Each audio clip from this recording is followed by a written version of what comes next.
Hey everyone, Kathy the Vegan Prepper out here in my yard getting ready to go harvest some lettuce to wash it up and get it in the fridge. I'm excited about that. It's kind of starting to bolt, so I need to get it quick. And that's happening right now. A ton of stuff in the yard is bolting and I have to harvest it and get it taken care of really fast. We're in that extremely busy transition of seasons time where you are harvesting and processing what has come before, but also planning and planting what's coming next. And so it's like there's just a lot going on out here, not to mention all that's going on inside. So let me just come out here and give you like a super quick look at the yard. I'm not going to even talk about everything that I need to do. Hopefully I will just be filming videos so that you can see it, and hopefully you will be interested in some of that content. So let's go ahead and go take a look. All right, it's the nice path, compost, the old stuff that I use for mulch, actually. We're gonna break a lot of it up. And then here is the gorgeousness. Oh my gosh, I can't even, with how beautiful it is. Just the light, oh my gosh. And I know it's wild and crazy, and like, the HOA would be on us so fast if they could see it from the front yard, you know? But, oh my gosh, look at this. I just can't even. I love the wildness. It's my own little slice of nature in the city. I love kind of wild, uncultivated forest kind of nature, and that's what I want my garden to be. And I think the plants end up being stronger for it as well. And then ultimately that means that they end up being stronger for us as well and even more useful. They say wild plants are more powerful than cultivated plants. And so I really like to, I don't know, I guess cultivate as much wildness as possible in the yard. Anyway, just give me a second. Okay, all right. Here we go. Down to business. So I do kind of organize the beds at least a little bit in my brain. That one over there is number 1. So it goes 1, 2, 3, 4, 5, 6, 7, and 8. So that's how I think of them and talk about them, and how we can kind of keep them straight when we're discussing work that needs to be done and whatnot. So I guess we're starting kind of with bed number 6. Got a little calendula and dill that needs to be cut back and dried. This kale is not bolting yet, but it's very close. And so this is one of the ones I'm watching, and we're going to get that harvested and dried ASAP and turned into, well, some of it surely is going to go into the fridge to be fresh kale for us for a while, but a lot of it, probably the vast majority of it, is going to get dried and then kind of processed into a leaf, like a dried leaf. I want to say powder, but that's not what I'm saying. It's not a powder. It'll be like flakes that I can just toss handfuls into soups and stuff to give us all of this iron and calcium and amazing nutrients, like all those amazing nutrients and minerals that don't go away once they're dried. Certain things will go away once they're dried, but those things don't. So definitely keep those on hand. Bed number 5 is insane. The jalapeno plants. These are all going to get dried. Oh gosh, I said I wasn't going to talk about it. All right, this is the last thing I'm going to talk about then. I'm going to dry them all and turn them into red chili flake powder. And then even the green ones, there's a million green ones. They're a lot harder to see than the red ones, but there's still so many of them all around. And so this guy made it, they both made it through winter, and the new growth looks beautiful. So it looks like I am getting perennial peppers, and I can't even tell you how happy I am about that. So hopefully they will keep producing for us for many, many years. But yeah, making my own red chili flakes. So I am actually working on self-sufficiency in multiple areas, but one of the areas I figured I would try first is in my spices. And so a lot of what I grow out here is spices, which is used in cooking, but also used medicinally, because I am absolutely a budding herbalist. I'm studying herbal medicine with aims to become a clinical herbalist eventually. And so I'm very passionate about the amazing ways that plants can support our bodies and growing ones that are super helpful and wonderful for us. So yeah, spices are incredibly expensive. If you don't have a ton of space, spices might be a good thing for you to grow. And it could make a big difference in your bill. you know, if you find yourself buying tons of basil or whatever, then grow a ton of basil. I actually have an entire half-gallon jar of basil in my my little cabinet because I'm working on not needing to buy any of my spices at the store if I can help it. Look at my gorgeous sunny calendula in the sun. It's like just too perfect. But anyway, these guys, I feel like I pick them clean and then I come out in the evening and then they're all back again. So I just watered on them, so they're wet. I'm gonna wait till tomorrow morning and grab them. This is one of our main medicinal plants that we grow, use externally, internally. Oh my gosh, so many things. But yes, here's a kale right here, and here's what you can look for. This is bolting. So I need to go ahead and harvest. That's gonna be number one. And then all of this parsley too has just begun to bolt. And so that's gonna get harvested and processed. So these two will be first amongst many projects. Over here, bed number one, my gorgeous, gorgeous kale. Look at you, you're so beautiful. You're doing so well. Oh my gosh, look at that.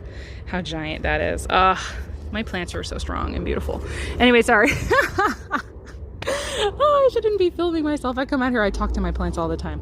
You're so gorgeous, you're so strong. Anyway, and so these guys, my gosh, have they blown up in size over the last little bit. I have never grown cabbage before, okay? And I knew that they got big.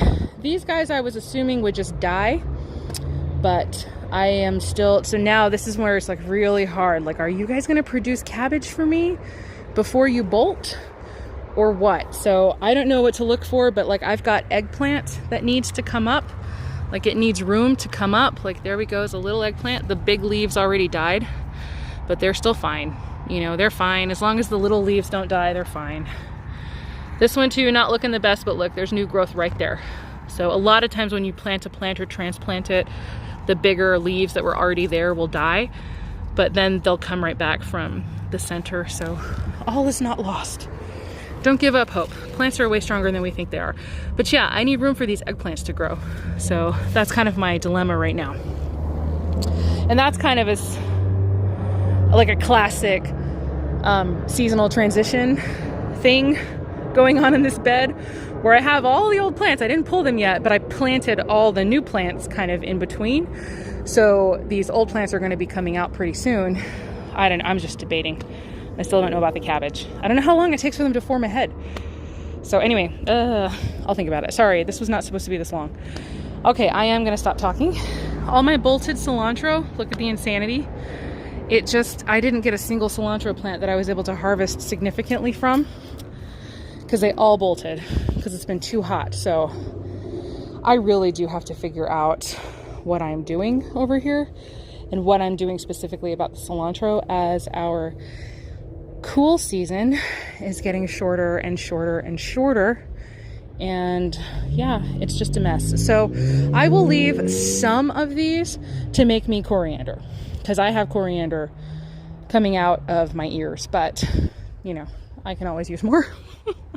So coriander seed in the UK and in Europe, this is just, you know, for American people, because I'm pretty sure European people already know that we call it cilantro and then coriander seed.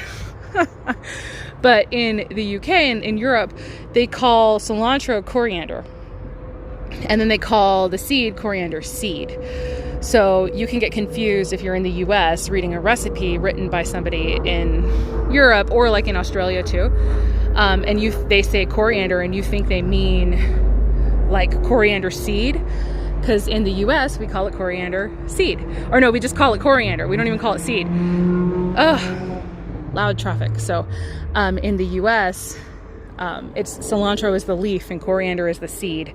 But in other places they specify, or they might just say coriander, but they mean the leaf. But then they'll say coriander seed when they mean the seed. So anyway, whatever. It's the same plant and I get a ton of coriander every year because I let these go to seed and then I collect the seeds.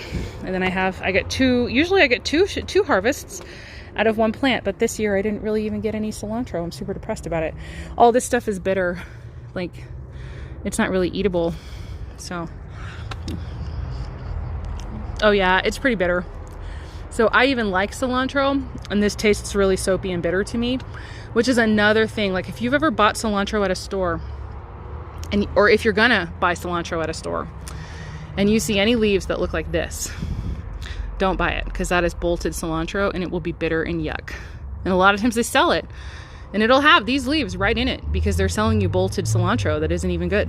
And then you think you're one of the people who doesn't like cilantro, but really you're one of the, you know, anybody who doesn't like bolted cilantro, because bolted cilantro is not the best. But anyway, okay, seriously, I need to stop talking. But yeah, oh gosh, so many things, so many projects. I'm seeing more and more things I could talk to you about, but I'll just make a separate video. It's like a full on, this is everything I need to do. But for now, lettuce. I'm cutting back all this lettuce.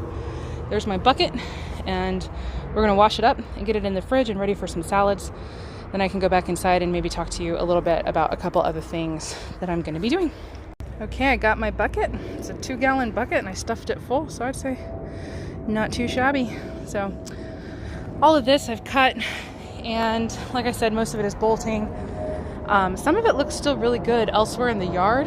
I'm gonna probably let some of it come back to seed, but like these guys over here still look totally perfect. They actually look better than the other ones ever did. And so yeah, sometimes that's just it. You never know, the location changes and somehow one place is better than another. But yeah, I'm gonna leave that for now and hopefully be able to harvest another, you know, pretty good amount from them. Yeah, go inside and stop talking out here like I keep saying. Okay, so here is something from the inside project list. I can't believe I'm opening this up to show you. But this is my slight disaster of an herbal cabinet, and this isn't even everything that's in here. And I definitely need to reorganize this. And that is one of the projects I want to do this week after a lot of research. As much as I love the idea of having my jars, I am going to be switching over to all Mylar bags. And so I'm still working on exactly what that looks like and how I'm going to organize it. But it is to take up less space, and then especially for herbs that I don't quite use as much, I will be tossing in oxygen absorbers as well to maintain their freshness for as long as possible. Because even just herbs, if they're stored in the light-free, oxygen-free environment in a nice cool place, they will last actually longer than just 1 year. And that is what I'm hoping, that I can get some longer shelf life out of a lot of this. And then also just make it easier to deal with, because my gosh, it's just a disaster. Especially the jars, they get scary, you know, in here trying to like grab stuff, and now even just now I'm like, oh, like stuff moves and you're like, no, don't fall. So yep, this is many years in the making, and hopefully one good solid day of work on this project will hopefully get it taken care of. I might be like way off on my estimate of how long it will take, but oh well. Okay, so now I am back at my place, and pretty soon it is time to go ahead and get all that lettuce washed and ready to go. But yeah, I figured I would chat just a little bit, see if I can about some of the stuff that's going on this week. But first of all, let me show you another little project that I have done. So I had the lemons off my tree, and I don't know if I ever showed off the jar of dehydrated lemon slices. It was a full half gallon. Actually, I had to like smash it to get all the lemon slices in. So yeah, it was pretty full. But today I finally took care of that project, which was to reduce it down. And so one of the main things I wanted to do with those lemons was turn it into a powder, which I can then hopefully use to give some good lemon flavoring to instant dehydrated meals. So things like instant hummus, I can use lemon powder in it to give it that lemon juice flavor. And just, I guess like anything, if there's like a pasta or rice or, you know, whatever kind of dish, a little hit of lemon flavor is often, you know, really good. Unfortunately, that would mean that a lot of the shelf life of those items would go down significantly, because dehydrated citrus does not have a very long shelf life. It's like only, I think, like 2 years. So that is definitely something that I need to keep in mind. And so whatever I use, I need to use it fast. And then whatever I make needs to get used fast. So that's kind of like the one drawback. Now, I also took some of it. So it's so funny, like, that giant jar made this. So obviously this was processed a lot farther than this was. So I have another jar of just kind of like larger chunks, which I'm planning on using in my own homemade tea blends. And so I'm trying to, like I said outside, I'm trying to grow a lot more of my own herbs, but also a lot more of my own, that also definitely includes tea plants, because purchasing all of that stuff from really great companies, you know, like Mountain Rose Herbs is great. Like, they're a really great company. I very heartily recommend them. Their quality is incredible and their business is just really good. I'm not affiliated with them. That's what I really think. And even if I were affiliated, like, I'm affiliated with Azure Standard, and I will still tell you they're a great company, but I thought that before I was affiliated. Anyway, you know what I'm saying. But they have really great quality, but you know, it gets expensive, and so much of what I do, like, I want to have as little money going out as possible in as many areas as possible, so that that money can be funneled into other things, you know, and we can spend it on other stuff that we want, you know, like our preps, right? And the things that we need to buy to make sure that we're super prepared for, you know, various scenarios. And that's another video I want to do, is some of the stuff that we have just bought, to show, you know, like some of the things that we're doing to prepare. But yeah, definitely to be able to grow, hopefully, almost all my tea. Like, I'm almost there. Like, I'm getting so close. Now, there's certain plants I think I'm always going to have to buy, like St. John's wort, and stuff like that, like red raspberry leaf, until I get a reliable source of red raspberries in my own yard, which I don't know when that's going to happen. But yeah, I haven't had any luck yet growing like fruits in my yard. Although I will say strawberry leaf is kind of a relative of red raspberry leaf. Apparently it has some of the same kinds of properties. So one thing I do just a second. Okay, I just braved the scary jars for you guys.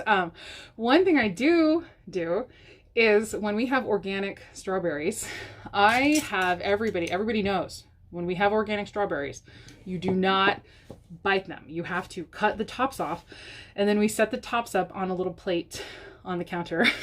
And then either they end up drying on the plate, or eventually we form enough of a collection that they can go into the dehydrator. And I live in such a dry climate that they just tend to dry like by themselves on the plate. Like, I've never had a single one go moldy, again, just because we live in a really dry climate. If you lived in a wet climate, you probably would want to like process all the strawberries and just cut the tops off and dehydrate them immediately. But I get to wait just a little bit. And so that's what I end up with. And this is what I have left from last year. So these are basically just like the top of the strawberry. And then also it ends up being less wasteful, because you feel wasteful just like chopping the top of the strawberry off because there's all that strawberry. But now this is not wasted, because the whole thing gets dehydrated. Oh yeah, like here, this was a nice big one. So that's the whole top of a strawberry with the leaves, and obviously only the organic ones. And then this makes an absolutely beautiful tea. So you get, or like an addition to tea, and now I'm sitting here like, I got lemon and I got strawberry tops. I think I'm gonna make myself a tea. But it makes an absolutely gorgeous tea. You get the sweet flavor of the strawberries, but then also the beautiful mineral rich action of the strawberry leaves. And so that's what I like to do with my strawberry tops. And yeah, so that was free. So anyway, there's like kinds of a lot of little things that you can do. That you can have special fruity teas. Like, a lot of teas that you can buy that have strawberry in them are so expensive, because like dehydrated or freeze-dried strawberries are expensive, but you can do it yourself. So anyway, that's it. I'm gonna go wash some lettuce. Actually, I just remembered I started sourdough bread, so I need to get bread formed and shaped and ready to bake.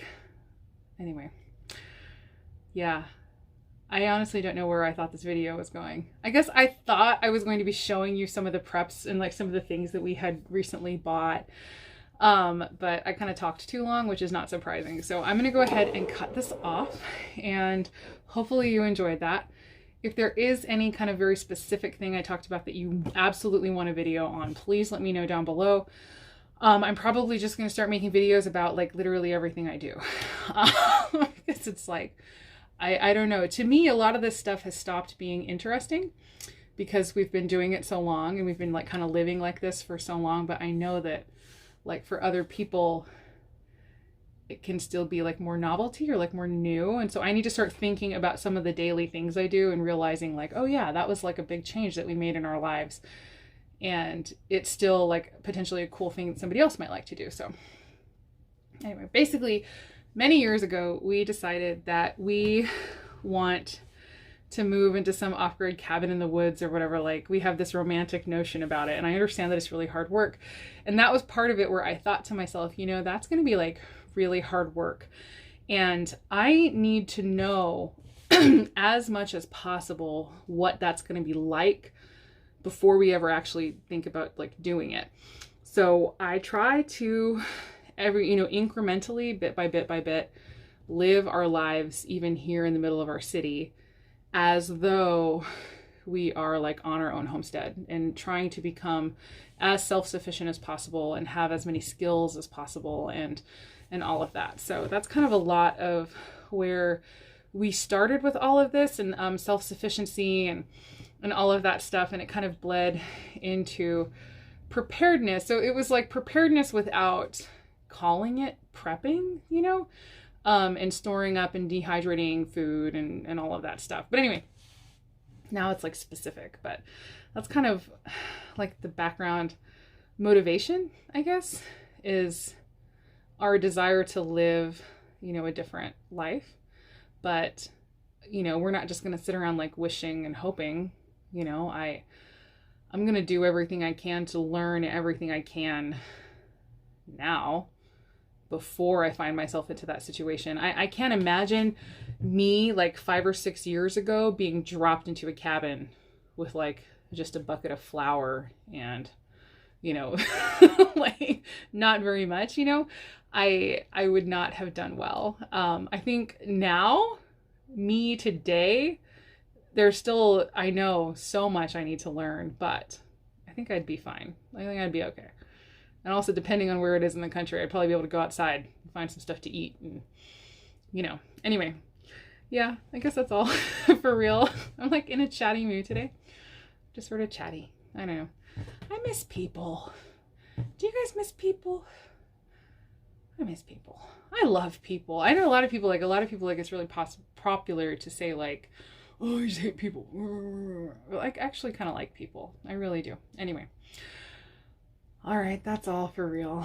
I'm going to go take care of my stuff. Thank you for joining me in my kind of chatty, unfocused video. Yeah, a lot is going on right now. Oh, did I even mention that we're getting appliances delivered? Like, there's so much, like, I'm going to stop talking. For real, I'm going to stop talking now. But yeah, like we had to get some new appliances. We're getting appliances delivered, and trying to clean, figuring out like we have to move the fridge and plug it in somewhere else because we're getting a new fridge. Because the old one is just like, it's really old and starting to make really scary noises, and Adam can't fix, like, he's looked at it and there's a lot of stuff in there that he just is like, and he's been doing research on the particular kind of fridge that we have and listening, like seeing what people are talking about, and it's kind of like, yeah, it's time, we need to get a new fridge. And then our range, same thing, it's getting ready to blow out the oven coil.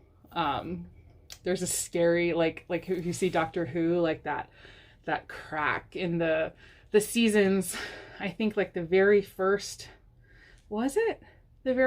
seasons with Matt Smith, I think so, when he gets together with Amy and then there's like the crack in her wall, that's what it looks like in our oven coil in one spot. And it's like the fourth one that's blown out. It has blown out 2 of the burners. The clock isn't working anymore. Anyway, there's just so many things about that stove, and it's ancient, so we had to get a new stove too. Like, it's just like, you know, it's time to get the stuff replaced. But anyway, that's happening on Wednesday. I'm trying to figure out everything that needs to get done before all that stuff happens. But yeah, anyway. Okay, for real, I'm leaving. For real. It's really hard for me to say goodbye. Even though I know you guys are not like sitting there in front of me. Like, I'm very aware that you exist. I don't know if that's like the right way to say it or if that sounds weird, but it's like I'm aware that this is going to be watched. And so even though you're not watching right now, I like feel like you're there. I don't know if that makes sense. Is that crazy? Is that creepy? I don't know. It might be a little both. I don't know. Anyway, okay. All right. Go off, do my work, and yeah, just keep making plans. I should actually make a list. I will. I'll give you guys like a full garden tour and talk as much as I want about all the things. Especially going into the hot season. People here need to learn some things to grow. I know lots of people want to grow stuff. Okay. All right. As always, I hope the rest of your day is good and your life stays wonderful. I'm leaving for real now. Bye. Oh, wait. I'm crooked.